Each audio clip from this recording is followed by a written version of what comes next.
In today's video, I'm going to teach you how to add code to the header in WordPress.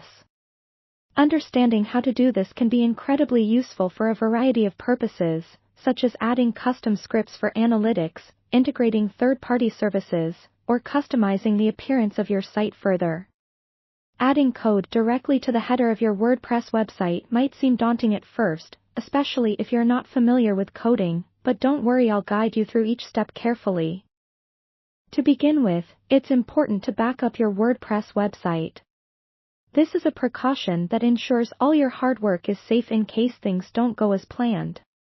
You can use a plugin like Updraft Plus or any other backup tool you prefer.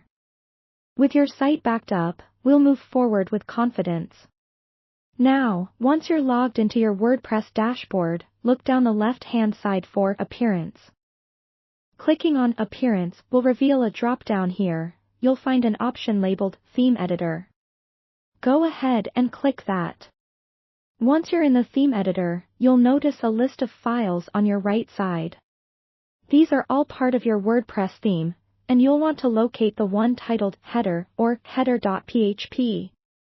Before we proceed, here's a quick tip. Consider making these changes in a child theme rather than the main theme. This will prevent overwriting your customizations whenever the theme is updated. If you haven't created a child theme, there are plugins like Child Theme Configurator that can help you set one up easily. In the header.php file, be on the lookout for the HTML section at the top, and specifically, find the closing head tag. That's where we'll be adding our code. Insert your cursor just before this closing tag. It's within this space that you can enter your desired code. Whether you're adding Google Analytics, a social media pixel, or a custom CSS file, this is the best spot. After adding your code, double-check everything for any potential errors. Once you're all set, click on Update File to save your changes. It's very important to ensure there are no syntax errors, as this can break your site's layout or functionality. If something doesn't seem to work properly, you can easily revert to your backed up version. For those of you who are not comfortable editing code directly, or if you're worried about making mistakes, you can alternatively use a plugin like Insert Headers and Footers.